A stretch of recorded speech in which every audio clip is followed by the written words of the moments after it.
I don't know if we're going to title the podcast today Pressing Red, because right before we actually, started recording today, Illness was like, yeah, I'm pressing red. I don't think I've ever heard that term before when it comes to starting to record, if you know what I mean. But the conversation's on site. SK Vibemaker DJ Illness. We are here. Back once again. Let me just get my mic set good and these things. Okay, so on my camera, when I press the record button, the screen goes red around the outside. So that's what I meant. But if you had the same camera as me, you wouldn't even have just said what you just said. So hurry up. Is this some kind of shade, or is this how we're starting the thing today? Yes, bro. You trying to get onto me, bro? I'm ready, because the last conversation we had, when I watched it back, I saw that you had tactics for trying to get man. You get me? You was prepared, so I'm prepared this week. What are you telling me, my guy? How far out now, man? We took a week off. My bad to the people. We took a week off. It was me. It has been a crazy July. It's been a very busy July. DJing in France and Cannes. They say people that can go to Cannes, yeah. So I DJ'd out there and then running up and down, just doing a lot of work, man. So we've had to take a week off. But I don't think you missed us that much, because, bro, there's been a lot of content, man. And I've got to commend us for really, throughout all of this, because both of us are busy. Like, I'm not going to try and pretend like and stunt like you ain't been busy. You know what I'm saying? Both of us have been really busy, but we've been reasonably consistent. But obviously, I let us down a little bit. I'll try not to do it again. You know what I'm saying? More time on the weekends. You could definitely catch us around the place DJing and that. But contrary to popular belief, SK Vibemaker and DJ Illness do link up for other stuff. And last week, we was at the Travis Scott show. Travis Scott, North London, Tottenham Stadium to be precise. You know what I'm saying? Yeah. And I've told myself, it's kind of like a draw out. Anyone knows I'm from North London. If shows happen in and around North London, particular part of North London, Tottenham in and around them areas, it's a madness. Beyonce came to Tottenham, I was there. Jay-Z came to Alexandra Palace, I was there. Like I think I said on a recent podcast, I risked my life. It wasn't a gangster thing. I was just like a risking life thing. But Travis Scott came to Tottenham, another draw out. You know what I'm saying? We was both there, and it was a great show, man. How do we talk about this Travis Scott show, Illness? How do we begin to summarize this, man? Because we was in enemy territory as well, considering both me and you are the red side of North London, Arsenal fans, gooners, you know what I'm saying? We was in the enemy ground. Yeah, listen, if you're going to talk about the rivalry, it did feel a bit weird. It took everything for me not to go there in my Arsenal shirt, because, I felt like I needed to just disrespect the place a little piece. But the big man that I am saw better sense, and, we moved accordingly. The drip was dripping, and the show was showing. I think we're in festival season now, so regardless if you're going to a festival, performances are all over social media. You know what I'm saying? It's all about performances, and I think at this time of year we get to see an aspect of our favorite artists, especially the international ones, that we don't get to see. You know what I'm saying? Monday to Friday. This is another thing, and I will go as far as to say I think it's a very important part of the creative process. Would you concur, Mr. Vibemaker? How important do you think? Let me specify. Go on. What are you talking about? No, but how important do you think performances or performing, and how good of a performer you are, is to an artist in 2024? I think it's different for different generations, actually. I think if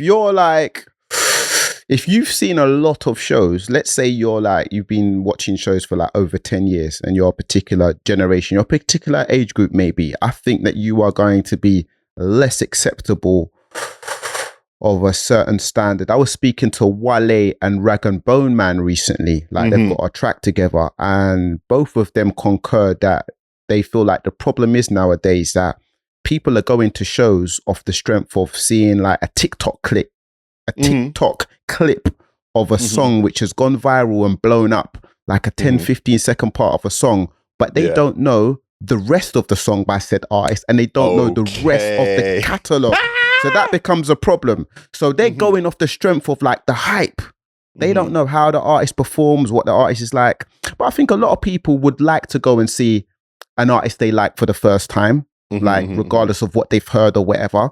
But I do think standards are down. I do think standards are down. That's the headline. Yeah. That's the headline. I think standards are down. And I think that a younger audience, I think they do, a newer generation, I think they tolerate a lesser performance, a lesser quality of performance. Okay, so let me ask you this question. When you was a wee nipper coming up in the game, did your uncles and elders tell you, the music that you're doing now, what you are, exposed to ain't on the level of what, has gone before and blah, blah, X, Y, and Z? Is that like something that you heard? Because I definitely heard that. And I definitely thought, you enjoy your old self. You don't know what you're talking about to my elders. So I ask you, do you not feel like now you've become the elder with a statement like that? So we are our uncles, like, bro. At one point, you are the younger listening to the elders, and then you become the olders, and there's olders, but then there's youngers in it. And there is the old back in the day thing, and we're not doing the back in the day thing right about now, because I'm talking about performances that I maybe saw 5 years ago or even like 10 years ago. Do you know what I'm saying? So maybe artists and maybe as well, artists have maybe been damaged a little bit by COVID as well. Like there was quite a few years that artists weren't outside, but then the onus is obviously on the artists to rehearse. You know what I'm saying? Rehearsals are very important, but certain artists, they feel like they're kind of cool. Like, I don't rehearse. Like, I don't have security. I don't write down. It's like a cool thing, innit? Like, yeah, I'm just here and I just do it and I freestyle it. And I think that can often be the problem. You know what I'm saying? So it's not a back in the day thing. It's not back in my day. It's not that. That example, as you mentioned, COVID, what instantly springs to mind as you say that example would be D Block versus Dipset. Somebody clearly rehearsed and somebody clearly didn't. And it was very evident who was really about this show life. So anyway, I digress. Let's get back to the Tottenham Stadium situation. Utopia, Circus Maximus, Travis Scott, World Tour, licking London, touching down in London, North London, and we was there. Set it off, Illness. We was absolutely there. I started this filming. I haven't released a lot of clips yet. I released one, but I started filming for my TikTok now, so there'll be things popping up. But you have gone low key viral, bro. How comes you went viral? Let's light up the thing. Let's gas up the thing, bro. 5 million, low key viral. Nah, I'm not trying to gas up there. I'm not even trying to gas it up like that. A lot of people have been hitting me up like 5 million. Yeah. Man said finally. What finally 5 viral? 5 million. Oh, 5 million. I thought you said okay. You know, like a million. Yeah. Okay. Welcome to not even try to low key boast in that, but when you do content, you're bound to go viral every so often. So it's not the first hurrah, it's not the first rodeo. But a lot of people have been hitting me up, and I filmed a clip of Central C and Little Baby coming out for Travis Scott. It was a big moment of the show, and I think I have a particular skill set when it comes to filming. And I think that's what made it, pop off. And I posted it, and yeah, man, we're on like 5.5 million views currently, and it's popping. And that's like 5.5 million views in under a week on a TikTok. Obviously, my TikTok, I'm not a TikTok wizard. Like I do post a lot, but like I wouldn't say my TikTok is booming like that. And to put into context as well, like again, this ain't a gas thing. I just want some context here. So the 5.5 million in under a week on this Travis Scott, Central C, Little Baby clip that I posted. Central C is one of the most popping artists in the world right now, one of the most popping rappers, and his TikTok is popping.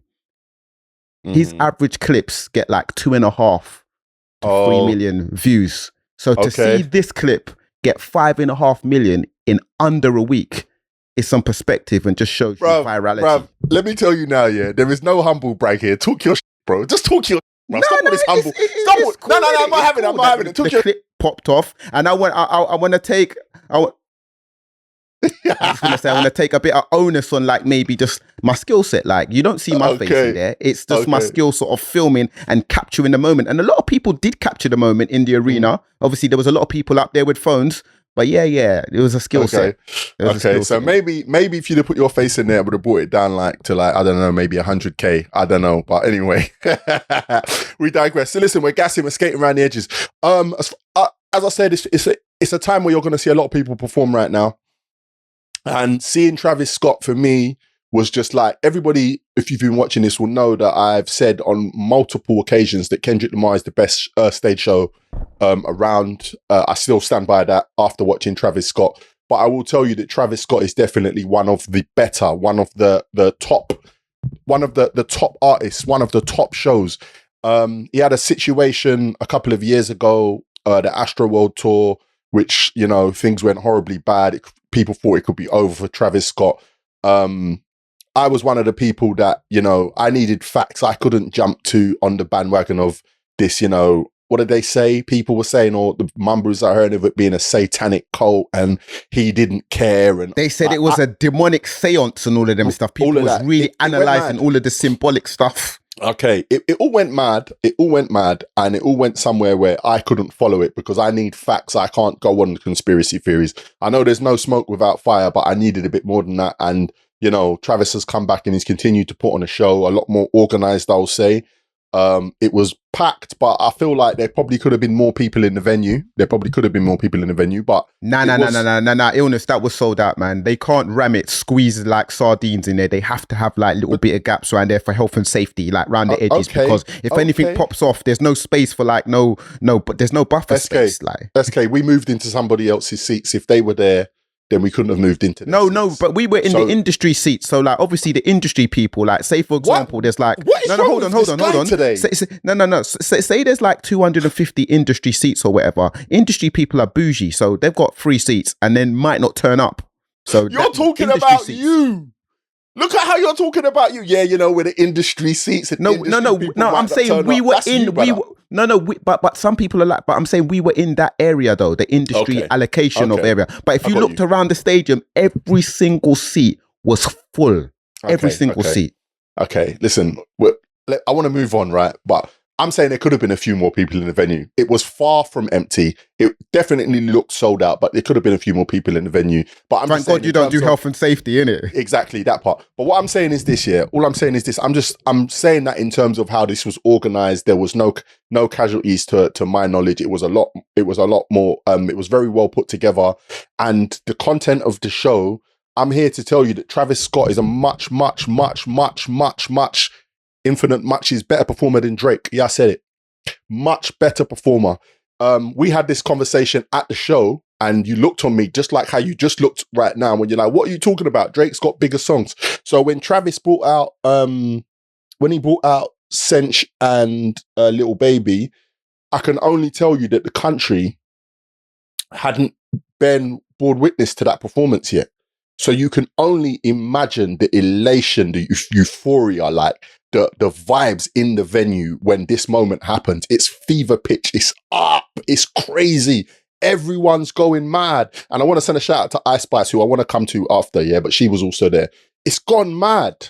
And then Travis said, okay, thank you for coming out. And then Travis took it somewhere else. And I was like, what?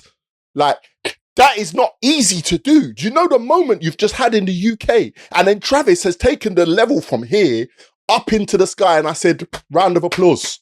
I feel like there's a few little things, a few important things you've missed out as well, though. Like the presence of this man on stage, the presence that he commands, the energy, the stamina that this guy has. You know what I'm saying? The character this guy has on stage, the stage props. You know what I'm saying? The DJ was doing his job. You know what I'm saying? I like the way the screens look and all of that. Yeah, you know what I'm saying? I'd say even like the journey of like how the songs, the set list and the sequencing were put together. I'd say on a slight downside as well. Not saying Travis Scott is like a dancehall artist. He's far from it. Because, you know, dancehall artists, they hardly perform the song. You know what I'm saying? Wheel up, you know what I mean? They just do a verse. They flip to the next tune. It's a proper dancehall sound clash thing. I feel like there's certain songs like even Antidote. He didn't even perform the song. It was just the chorus. That's one of his biggest songs. So he could have performed like the songs a little bit longer, but maybe that's a testament to his massive, crazy discography. Do you know what I'm saying? He was on that stage for about an hour and a half and he crammed a lot of songs in. Fiend was performed like 5 times. Yeah. He made Little Baby and Central C and Little Baby performed their song twice. Sexy Red came out. It was a mazza. Like Ice Spice came out. Sexy Red. Ice Spice came out. It was a mazza. And you know what was kind of interesting? Before Ice Spice came out, there was the guy in the crowd with the Ice Spice flag, yeah? And he made the guy come up on the stage and he was on that stage for about 15 minutes with Travis Scott. And when Ice Spice came up as well, he couldn't believe it. He's having the time of his life. You know what I'm saying? Listen, he would pay 10 times the amount he paid for his ticket to have that experience again. I tell you that. That was a VVVIIIIIPPP. That was an on-site pass. He was on site, bro. He was on site. Like, he was on the stage performing with Travis. I don't know what he was doing, but he was putting on his performance. He was living his best life. I rated the whole thing. So I just want to say that, in conclusion, that the Travis Scott show was top tier. It was top tier. Like, obviously, SK baited up the thing. We bought tickets. We spent our good legal tender. And then, you know, dismissed it. You're saying too much. You're saying too much. You're saying too much. Anyway, move on. So, yeah, that was absolutely dope. And I want to clear up some stuff from last week's podcast, if I'm allowed to clear up some stuff. Well, hold on. We're moving on from Travis Scott already. I'm not finished. Well, we got a lot to talk about. We got things to talk about. I just want to say, like, this is why it's so important to see, like, your artists that you like as well, albums that you like, to see it performed live. I feel like there are a lot of studio gangsters. I feel like we've spoken about it before on the pod. Okay. Travis ain't a studio gangster. Travis is outside. You know what I'm saying? There's a lot of pretenders. You've got the AK in your hand right now. I don't know why it's not the AK. It's not the AK, because considering that Travis is an auto-tune artist as well. He's an auto-tune artist, and he manages to, like, still do the auto-tune thing on stage and perform. Like, let's not get it twisted. Travis has many of the other things apart from being of the lyrical guys. He's not a lyrical guy like that, but he has so much of the other stuff. So much of the other stuff, man. And I think that, yeah, man, that the Travis Scott live performance is sick. We both saw, like, there was a particular lady on TikTok that was commenting about the show. I don't know what her motive is. I don't want to say she had a deeper motive. What's she but it's say? Something that many people have discussed before. That I think she was one of the you know, the people that bring people in. She was working in the stadium. Okay, and she noted that she was asking, wow, why are most of Travis Scott's fans white? And I was like, she was a steward. That's what she was a steward. Okay. And she was asking, why are the majority of Travis Scott fans white? I just came back from working a Travis Scott shift, and I have never served this many, like, young white boys in my life. I could count the amount of black people I saw today. And so my question is, why is that? Imagine me as a black person. I'm going to go see a black artist and I'm in a white space. Like, what do you have to say about that, Illness? What do I have to say about what she said, or how do I feel about what she said? Both. Okay. I didn't pay this let me start from the beginning. I think it's a null and void comment. I think that you live in a bubble if you think that hip hop and rap music only is for black people. I think that you live in a bubble if you think that black people go to as many concerts as you think they do, because cost of living, guys, we spoke about this before, we don't. So if you want to sell to the masses is just everybody. And when the masses come together, it's a polite reminder that you are in the minority, or you are part of a minority. So it goes without saying. In this country. It goes without saying that if you go to a football stadium show, it's just not going to be filled with black people in England. It's just not. So that's why I listened to it and I was like, I hear what you're saying, but I don't understand why you're surprised. Maybe you're just younger and you don't get it yet. Like, that was my honest feeling from that. And like, to go a little bit deeper, I think that, you know, this whole rock star lifestyle that Travis is living, portraying, selling, call it what you want to call it, it's just globally appealing.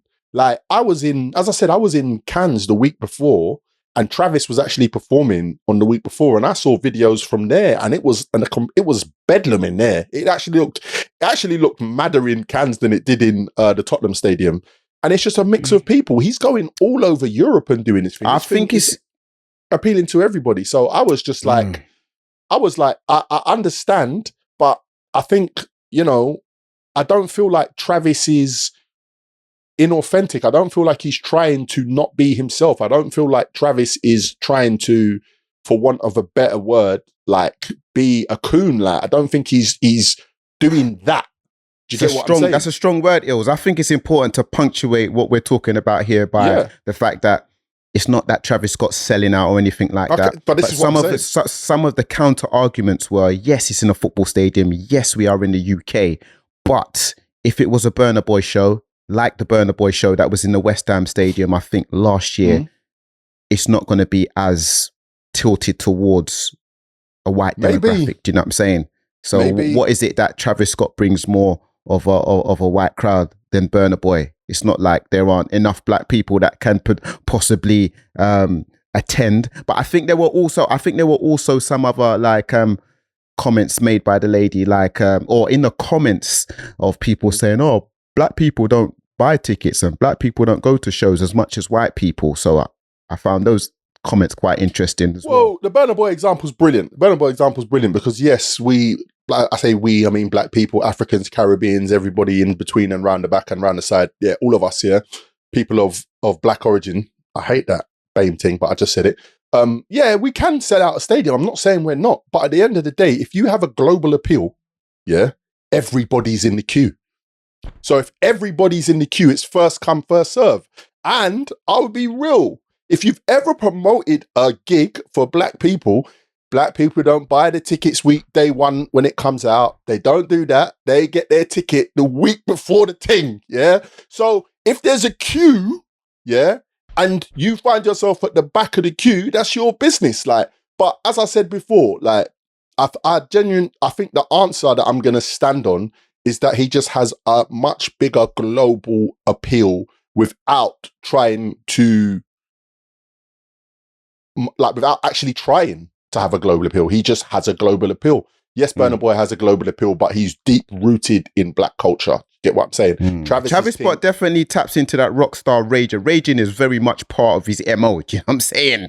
And the rock star thing goes hand in hand, innit? So I don't know. I feel like that's a big part of it. But that's what I mean. Listen.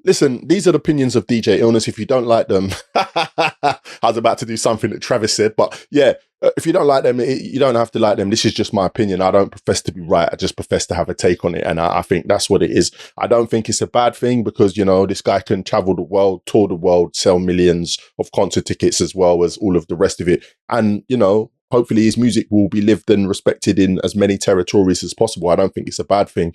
Salute Travis on, the Circus Maximus tour, touching down in London and smashing it. Did you want to touch up, clear up on some sound engineering comments? Yeah, I wanted to clear up on some stuff. So Ice Spice came out today. If you go on SK's TikTok, he also posted the Ice Spice clip. He didn't talk about that one. That one didn't get 5 million views, but he did post that. He did post that clip, and it's there to see. It's there to see. Ice Spice comes out. She's rapping, she's dancing, and we just can't hear her. And as the performance went on, some might argue that they prefer to see her rather than hear her. Okay, these are the comment. This is the commentary of SK Vibemaker and not. It's the comments, not the opinions. The comments being made, but not opinions. I chose my word. Purposefully, right? Thank you, sir. So to move on. So that happened, and as the song went on, eventually we got to hear her vocal and her performance. And she performed the second song. She performed Delhi, then she performed Think You the Ish, right? She performed them two tracks. By the time the second track started, the vocal had been kind of somewhat cleared up. There was also an issue with Little Baby. I don't know if it was the fact that he didn't have in-ears on, but the first performance of that song, I don't think he want to see that back. I don't think he want to see that. For those that need explaining, like, we need to tell them what in-ears are. They might not know what in-ears are. This is what I'm clearing up. So this is the whole spiel that I'm going on. I'm trying to just move at a pace. So anyway. You're trying to line it up.